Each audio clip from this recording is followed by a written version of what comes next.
What's up everyone? Here we are again and anong channel tayo? Channel ba? Channel 1. Channel ba? Channel 1 na lang tayo guys. So we are here today para tanungin ng mga wise people na kung ano ang mga nangyari sa buhay nila this semester. So yeah, before we begin, let's all introduce ourselves. Let's start from Miss. So guys, I am Kirsten Diane Perez. I am John Anthony Pitanyo. I am Ana Philadea. I am Stephanie Marie Jimeno. BJ Kahitusan. I'm CJ. I'm Denise Albia. And I am one of your hosts, Joffer Biao. So let's begin. Ano ba? Paano? First question. Sa dami ng nangyari ngayong semester na to, maraming mga iyakan, pagod, mga quizzes, mga tawanan. Miss Kirsten, what is the biggest change in your life this semester? I feel like yung impact talaga sa akin, sa lahat ng change. Of course, meron yung mga change, yung mga grades natin, di ba? I think yung impact talaga sa akin is yung solidarity life. Yung parang away from home na. Since for the first time since like elementary to high school, first time ko like lumayo sa bahay for how many days. Tapos doon alone na lang sa boarding house. Yun talaga nag-impact sa akin. Parang lonely talaga yung feeling. Hindi ko nakalain ganito pala ng boarding house. So yun guys, Miss Kirsten has taken her first step outside of her comfort zone. How about Miss Hannah? Anak ko yun. Ikaw. So, honestly, college life was, I don't know, parang, I guess it is a big step. Lahat naman tayo nagkaroon ng panibagong chapter. Pero sa akin kasi, since growing up na, dito, like, nagkaroon na din kasi ako ng experience mula pagkabata na. Nahiwalay ako sa parents ko. Nakitira ako sa, mga auntie ko, ganun. So, not siya talaga a big change. Nung nagkaroon ako ng dorm, mag-isa. Parang sanay na ako sa life na independent, ganun. Pero, yung pinaka-biggest change talaga is actually yung environment ng college life. Yung panibagong nila mga friends, panibagong school life, panibagong curriculum na hindi ka familiar. So, that was one of the biggest talaga na nag-impact sa akin this 2024, after ng graduation, di ba? Yeah. So yeah.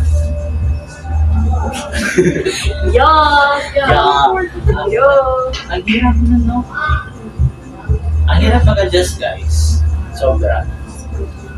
Especially pag yung hindi ka familiar. Siyempre, paano mag-adjust kung familiar ka? Pero ang maganda din kasi, basta pag nasanay ka na nasa uncomfortable place ka, tapos kaya mong ilabas yung sarili mo out there na walang tutulong sa'yo, parang ikaw lang yung push sa sarili mo. It's actually a really nice feeling na kaya mo pala ito. Yeah. So ayun, you need to venture out to know what capabilities you can show na hindi mo pa alam dati. That's how Miss Hannah discovered herself. Wow, discovered. How about Mr. BJ? Hi!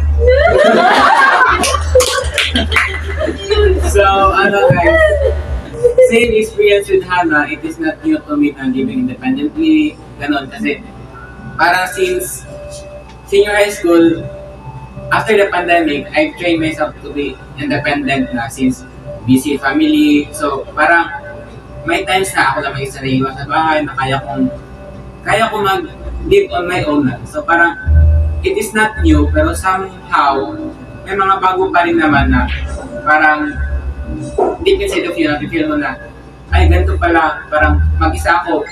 I am feeling freedom or is it loneliness? Ganon. So, it is somewhat emotionally captivating in some way kasi hindi mo malalaman na paano ko maiiba yung freedom ba ito o loneliness, yun nga. And then also, parang sa bago na environment, parang I was overwhelmed. Kasi nasanay ako na high school, parang spoon-fed. And then, I have my circle of friends na parang very supportive in a way na parang nagarambulan, ganon. Tapos ngayon, guys, ako lang ang popo dito. Ayun lang yan. Marami pa na hindi lang ikaw. Imagine na-filter tayo bago tayo nakapasok sa accountancy. So you do not say that to yourself. Yes, pero parang ano kasi, parang I never imagine na ganito pala yung totoong buhay. Actually, like, sa totoo lang, ginawa ko ang accountancy. Actually, hindi ko naman in-expect kung hindi ko talaga accountancy. Kasi nung ginawa ko yung course, like, hindi naman talaga ako mag-accountancy. Dapat mag-medtech ako.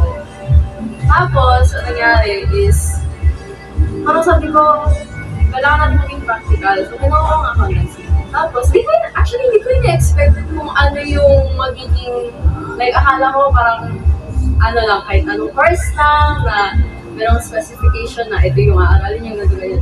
Tapos, before mag-interview, bigyan ko nalaman na meron ko lang exam. Sabi ko, wala, bakit may parang, di ba parang qualifying test yun? Sabi ko, wala, ano to? Bakit may test? Bakit may kineme? Tapos, as in, hindi ko in-expect nung pagkapasok ko, nung binasa ko yung hindi ko in-expect na ito pala yung pinili kong choice? Choice ba to? So yeah, parang hindi lang naman ikaw. Marami talaga tayo na nag-iisip ba? Ano ba itong choice ko? Ano ba itong ginagawa ko? Maraming ganun. So, satis. Ang bottom line, guys, hindi ako matalino, mayabang lang. Tapos nakapasa. Ngayon, nagpatuloy ang kayabang. Ngayon, kaya po kaya bang? Kaya mo. Humble, very much. That's one. Di ba? Na-humble talaga tayo ng college life. Yung mga akala natin, pag pinasok natin to, okay lang, kaya natin to kasi ganito tayo dati. Nasa taas tayo palagi. Pero once you step into college life, iba talaga. Parang bigla kang sasampalin ng realidad. Diba? So, alam mo yung parang binibigyan ka ng step forward na parang ano lang ito babala na college, ganyan lang yan, pero hindi mo din masasabi ko ano ito paano after ng literal na graduation after college. So, ibang buhay na naman yun. Parang ano lang to, pa-taste, patikim na eto, ganyan lang. Pero, ewan, hindi natin masasabi. Okay, next. How about Miss Steffi? Ano naman ang biggest change this semester?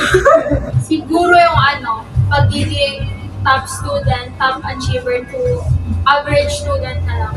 Kung parang iniisip ko, bakit ganito? Bakit parang ang bobo ko na, hindi naman ako ganito dati. Parang gano'n. Parang ang hirap i-gaslight ng sarili ko na okay ka lang dito sa course. Kasi hindi talaga. Kahit paano pang gaslight yung gagawin mo hindi. Mahirap talaga siya. Yeah. So, since lahat tayo nahihirapan, malapit ang bakasyon. Let's celebrate. After nun, bagong semester na naman. Bagong pa. Bagong klase, tayo na lang bye. So yun na nga, since year-end na, papalapit ng year-end. Madalas, pag year-end na or pagkatapos na ng pagkatapos na natin ma-celebrate ng New Year, meron tayong tinatawag ng New Year's Resolution. Pero before tayo mag-New Year's Resolution, before mag-end ang year na to, ikaw, Mr. Dan, anong sasabi mo sa sarili mo? Ano yung gusto mong sabihin sa sarili mo bago mag-end yung year na to? Next question. Ano lang, gusto ko lang sabihin sa sarili ko is magpakatotoo. Kasi ganun, be yourself. So, talagang, yun na nga, New Year, New Me, pero ikaw pa rin yun. Alam di ba? Like, gets mo yun? Yeah. Hindi ko i-gets. I mean, New Year, New Me, meaning na hindi totally na magbabago ka na hindi na ikaw yun. Like parang ano lang, Some magpaka-totoo ka sa sarili mo na sa puntong yun may matutunan ka sa mga iba. So, ayun, yun lang guys. Be yourself and change for the better. Amen. Sabi nga nila, as you age, you change. Kasi, yun nga, the only thing that is constant in the world is change. Pero, even though you change, ikaw pa rin naman yan. You just change something about yourself. How about Miss CJ? What do you want to say to yourself? Pwede, yung gusto ko lang talaga sabihin sa sarili ko is like, I did a great job. I did very, very good. Kasi this year, talagang grabe, yung start ng taon, ang ganda-ganda, yung end, parang ayoko na next year. Pero kahit na ganun, I still want to congratulate myself. I still want to tell myself na she's good. She's doing good and she's doing great. And I hope na na next year lalaban na naman siya. Kasi myself doesn't have anyone but me. Ayun talaga na sana no matter how hard life gets, na kahit gaano ako paglaruan ng mundo, I would still fight and every little achievements of myself is like as much as I could, parang Let's celebrate. oo, sineselebrate ko siya kasi deserve ko mag-celebrate. Wow. So yun guys, just because you are going through many hardships, hindi ibig sabihin na palagi na lang pagod, yung paghihirap. Let's learn to celebrate those small achievements that we have. What is Denise? Ikaw naman, mukhang may gusto kong sabihin sa sarili. Yeah. Sabi ko lang sa sarili ko, sana hindi matupad yung flow in your course.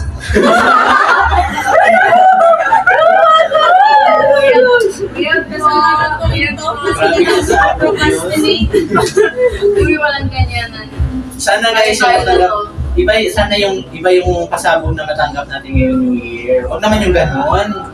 Grabing pasabog yun. Huwag naman ganun surprise, huwag naman ganun transition, guys. Nakaano na nga tayo high school to college na transition. Huwag naman shift talaga, huwag ganun transition, guys. Huwag na force to shift ka. No! Ibang usapan yan. Ipagdasal na lang natin na. Panic. What about ikaw, Biao? Saan Ano yung Nag-interrupt. ano yung gusto Nag-plan mong ka na sabihin ba? sa sarili mo bago matapos mo? Well, nothing much really. Kasi throughout this year, always man ako ga-reflect sa sarili ko. Siguro ang masasabi ko lang is that I need to learn how to be more truthful to myself. Kasi madalas ginagawa ko lang is nagkasama ako kung what's with the situation, para alam mo yun, kasi nga we are adapting to our new environment, so parang gusto natin na makifit in muna tayo. I just want to say to myself na sana in this coming year I'd learn more how to be myself. Yeah. Amen. So ayun na nga, sabi ni Albia, sabi ni Denise, sana daw hindi maging New Year, New Course. Mukhang foreshadowing na maging. Uy, walang ganyan, kuya. Sabi niya, yun daw ang possible na mangyari after this year. Pero what if 5 years from now? Wow. How about Steph? Ano sa tingin mo, what do you see yourself 5 years from now? Like, ano yung ginagawa mo na, gano'n? Kahit parang malabo ngayon. Pero sana, 5 years from now, tapos na ako dito sa course na to. Ipilit natin, dapat itong course talaga na to. Tapos Anong klase tapos? I mean, makatapos ako sa course na to. Yes. Yung ako yung tatapusin ng course. Ganon. Yun. Big words. Yeah. Let's hope for that. How about Andy? Ako, 5 years ko na? Oo. Nag-run naman. I see myself, studying pa rin. Studying about Pastoral. Gusto ko kasi yung pag kaya mo kunin lahat, bakit hindi? Wow. Maganda naman din yung dream base. Malay mo. Ano Kasi tayo, guys? talaga Kasi- makarating mo. The more you learn, the more you be better. Yeah! Big words talaga Sabi nga mga nila. person here. Intelligence is a treasure. So, knowledge is a treasure. So, kung meron kang capability to gain more knowledge, pursue it. PJ. Siguro 5 years from now, Wala, no? Sa to. nasa upuan, tapos nangungura ko. What? Governor na si Bugay. Wow! Kaya pala. Bakit may kurakon? Akala ko ba? Marami. We are honesty, di ba? Our virtue is Accountability. honesty. Kaya nga siya nag-accountant, di ba? Kaya nga, i-hire ko na lang kayo. Ay, parang, Dapat share kami. serious na ka ng, 5 years from now, I see myself being successful in a way na I have my business, tapos, Anong business yan? secret. Baka ma-jinx. Tapos, same kay Steffi, makatapos ako, tapos makapag-boards, gano'n. And also, before that, I just want to say na, isa din sa realization ko is na, I have to have some help. Kasi, parang feel ko, kasi, the last months, parang, na-exaggerate ko pagiging independent na, totoo ba, na in a way na parang, feeling ko kaya ko lahat. Tapos, Parang yung kailangan. oo, totoo yan. Tapos, late realization is that, kahit sino pala, need ng tulong. Kaya nga, no man is an island talaga. Totoo talaga. So, Kasi, if you want to achieve something, mayroon kang hagdanan na aapakan para makaabot ka doon. Hindi tao na aapakan. Parang more on you need everyone's support. Kahit hindi lahat. Parang you just need kahit isang tao, kahit family mo lang. Kahit hindi mo sila makita, kahit hindi maramdaman yung love nila or yung support nila. Pero you need to have the idea na dapat you don't do everything alone. Kahit na kaya mo yan, kahit na okay, ganito, kaya mo na mag-isa, kahit sabihin natin, nagtatrabaho na tayo, ganito, ganyan. Pag nagtatrabaho ka or nag-aaral ka, hindi naman dahil kaya mo gawin mag-isa. It doesn't mean na hindi ka na pwede makihalubilo sa mga klase mo na, uy, group study tayo, gano'n, di ba? Actually, that simple thing na pare, kung paghalubilo ka, kausapin mo yung mga kaibigan mo, magkwento kayo, that's already a form of support. Kasi, kahit na, yun nga, independent ka, ganito, ganyan, pero, pinapakita mo pa rin sa sarili mo na you're not alone. You're not supposed to be alone. yeah. Kahit nasabihin mo yun nga, independent ka, kaya mong maging alone, ganito, ganyan, I mean, it doesn't mean alone doesn't mean loneliness kasi. But it also doesn't mean that you have to distance yourself. Magkaiba yun eh. It's a big difference. So, yun, kailangan mo talaga magkaroon ng part sa heart mo or sa mind mo na you'll always have someone, kahit sino pa, you'll always have support from anyone. You don't have to be alone. So, ang question, sino yung special sa Uy! Si God na. Yeah, very true. So, a word of wisdom from Miss Hannah and Mr. PJ. You need to work on your connections. True. Kasi, hindi mo kaya mag-isa. Yun. Yeah. It's a fact. So, since ito na tayo sa tomorrow na to, yun, what do you see yourself? Pero ngayon, let's ask, what do you see the world of? Ano yung dream mo para sa kinabukasan mo? What do you dream of tomorrow? Sana wala na akong makita kalat sa gilid. Sorry! Sorry! Alis na kami! Ibig ko sabihin yung environment, parang wala na kasing masyadong nag-care sa environment natin. Kahit magpulot lang o magtapon sa tamang lugar. Nakaka-bother talaga. Ang baho rin. Tugod ka sa Gabilar. Magkaroon tayo ng disiplina. Sa amin abang. Sa siko kayo abang.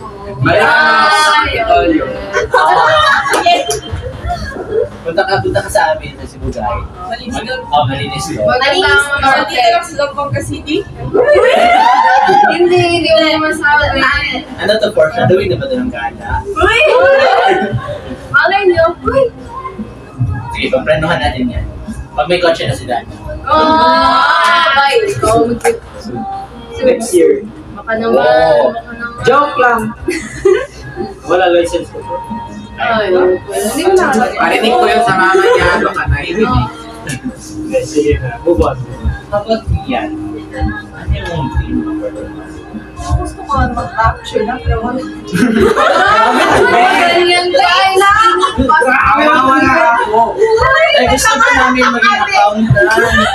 We need positive energy. Diyan, you can do it. Gusto ko for tomorrow. Gusto ko yung mga tao, like, they put their words into action. Like, let's see. Something done. Like, gusto na yung malinis na, no? Wala nang kalat. So, like, let's think. Siyempre, marami mga tao, gusto yun. Marami nasasabi, gusto nila. Pero gusto yun, like, hindi na magsasabi. They would, like, put it in God. Ano target, okay? Malinis talaga siya. Alam ko, napagalitan niya na ako pag nag-leader ko. Very nice. Yun, Very demure.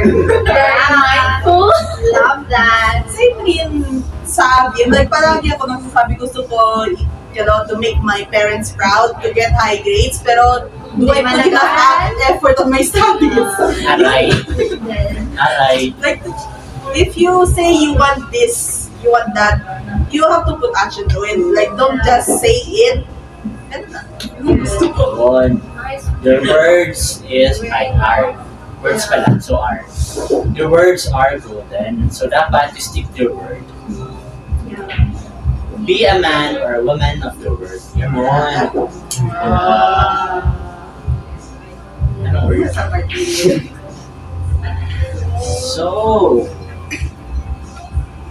since meron tayong mga hope for the future, yun, gusto na cleanliness, gusto ni Dian na we stick to our words. Let's ask Steffi if you would have the authority to rule the world, ano yung una mong gagawin? Let's say you became the queen of the world. Wow! Yun. Tanggalin si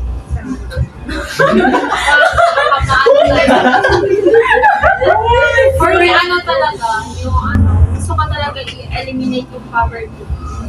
As in, kasi ang hirap ng buhay. Kung nahihirapan tayo ngayon, may mga tao pang mas naghihirap sa atin. So imagine natin yun. Tayo iisipin na natin yung ano, paano tayo makapasa dito. Pero may ibang tao dyan. Kung iisipin nila kung paano nila ma-survive yung day without without starving, gano'n. So, for me, big factor talaga yung poverty dito sa natin. So, yun talaga yung gusto kong unahin. Iiyak ako. How many experience? Wala, kasi parang coffee yung life, ganyan. Pero parang nagigilty ako kasi ganito na nga ako, tapos magre-reklamo pa ako, what more na lang yung mga So, parang Yeah. Grabe, compassion is Steffi, guys. We have to be grateful with the things we have, the opportunities that were given to us. We have to, kailangan talaga natin na, bigyan talaga natin pagtuunan natin ng pansin. Bigyan natin ng kahalagahan yung mga bagay na meron na tayo. Kasi, totoo lang, in this society, yun nga, poverty, marami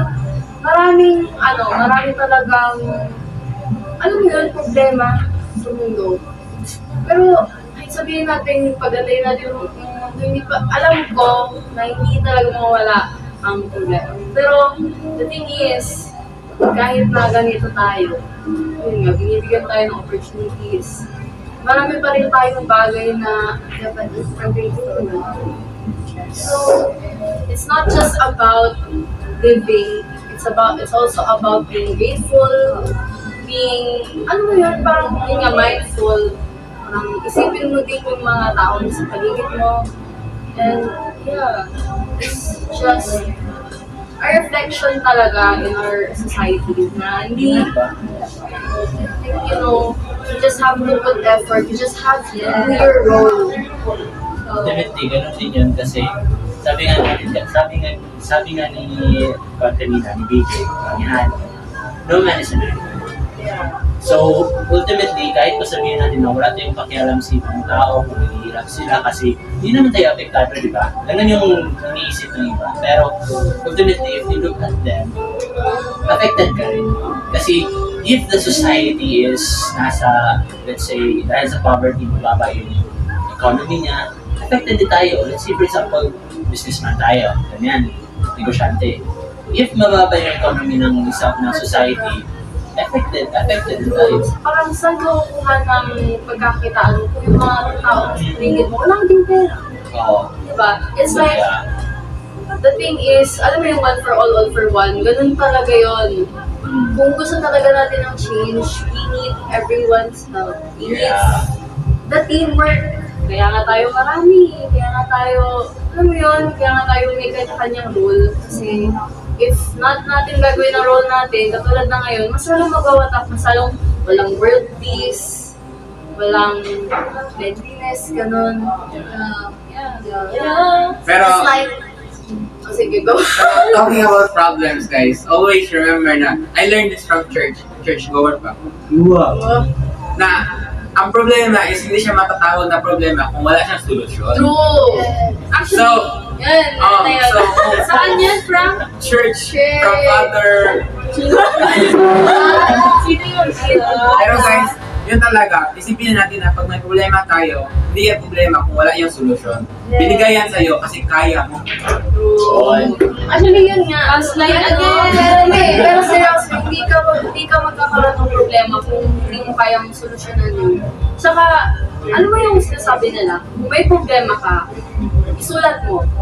Kasi yung, It means it's half solved. yeah. Kasi You yung, know your problem. like, the thing is, understanding everything, alam mo yung lahat ng ginagawa mo, kung ano ba yung problema mo, kung naiintindihan mo kalahatan ng kung bakit ba nangyari yun, ano ba yung nangyari, you're already aware na kung ano yung nangyayari. So, it's not exactly a problem, it's just you that you need, it's just a situation that you need to put action into. But problem lang yan, guys. If you know the kung alam, ma-identify mo kung mathematics, kan ba yan, addition ba yan, subtraction ba yan, multiplication. If alam mo yun, syempre, hanap mo na lang ang formula to solve that. Kasi, first talaga na solution sa problema is that you identify what is it. Yeah. Ikaw, Biao, if you ever rule the world, like, nasa kanya ng crown, anong gagawin mo? Mr. Host. Magtatago siguro ako. I don't know, actually. Siguro, ano ba? Learning. Kasi di ba ngayon, free daw ang learning. Pero kung iisipin, hindi naman sa lahat ng Hindi tao. siya accessible. Yeah. That's siguro one of the things na gagawin ko, yun, to make it more accessible. Kasi, di ba, because of the research ng mga scientists, that's how we learn what is around us. And because of that knowledge, yun yung nagiging solution sa mga problema natin. Let's say, for example, yung sa plantation, merong mga pests, nakakagawa tayo ng pesticides dahil sa mga research. If we promulgate if ipakalatat yung knowledge, if everyone has knowledge, mas siya, parang mas magiging improve yung society. Pero, there's certain limitations to this. Kasi, sabi nila, knowledge is power. If pakalat na yung knowledge tapos it is not used for the greater good, ganun pa rin, magiging kahanap yung resulta. Yeah, that's one thing. Siguro dahil mahilig ako magpasan. Food for thought. Hindi ko din kasi pumasok sa isip ko. Like, currently, siguro, di ba sa inyo din, we're just living the moment. No. Kasi, we cannot predict the future. So yeah, we just follow the flow with the flow. Yeah. Flow tayo, yeah. So yeah. Yeah. Yo. So next, ano ba niyo guys? Ano yung magandang memories niyo? Dito sa atin, sa Pisa. That's about Jay. Ano yung memory? Siguro from being isolated sa pandemic, I still can't get over it kasi parang I was very affected by the pandemic na hindi ako lumalabas, ganun. Then coming here, coming to Limpso, coming to my section, parang na-evaluate ko yung iba't ibang personality ng mga tao. Kasi I have this na-realize ko lang na in a room talaga merong iba-ibang personality. At nakita ko talaga yan dito sa section na to. May iba na mabilis na magalit, na iba na outgoing, may iba na introverted. Ganun, parang na-realize ko na life is very interesting pag napag-isipan mo talaga kasi some people react in different ways na hindi mo talaga ma-predict. So, yun talaga yung biggest na ano ko ngayon, realization. Yeah, yun.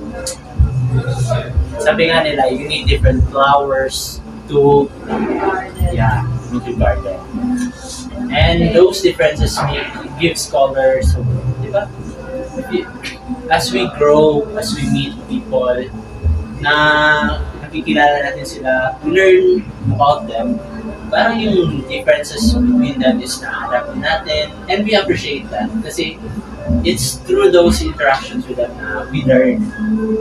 And we slowly piece ourselves together. Kasi as of now, hindi natin masasabi, yes, we can say na this is us or this is me, this is you. Pero ultimately, we cannot conclude na this is the final me. Diba? Kasi we change as we grow. Dapat yun. Ano yung best memory mo or your realization of this year? Best memory? Baka nung nakilala mo ako. Person Memory. Ano? Tinitingnan niya pa sa memory card niya, guys. Siguro, best memory ko is I get to meet different kinds of person na dahil sa pagkakilala ko sa kanila, I'm not hasty na sa judgment ko sa others. So, always, I have this realization na we should always have the benefit of the doubt. Na dapat realizing that they may be actuated sa mga motives na sila lang nakakaintindi. And mahirap yun intindihin pag hindi natin alam. And baka rin if ever na kung tayo din in that situation, baka mas malala pa yung mga ginagawa natin. So, yun lang guys, yung realization ko is always have the benefit of the doubt and don't be hasty on your judgment to others. Yun lang guys. So, Don't judge a book by its cover. Yeah. Magiging book ka, CJ. Magiging book ka. What would be your genre and what would be your title? Like,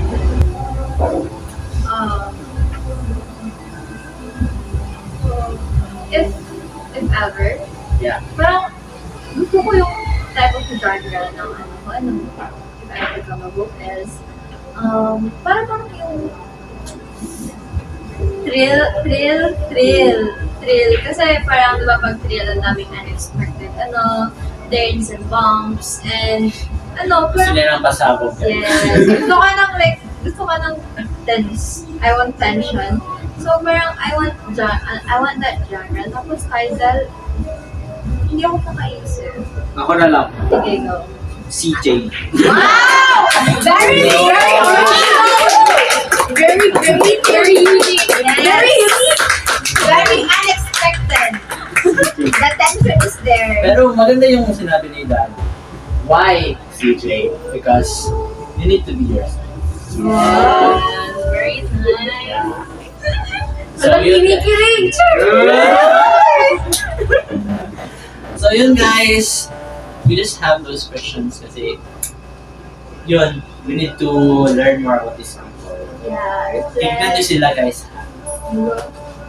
If you met them siguro mga 5 years ago, I'm sure your impression would be different. Very different. Tapos if you meet them now, and this impression na nakukuha niya ngayon, this is them now. Kasi nga, they have changed and we have changed from 5 years before and to now.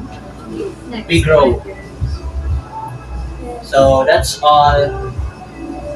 That's all guys. We have answered those questions. I hope na kilala niyo sila ng gusto.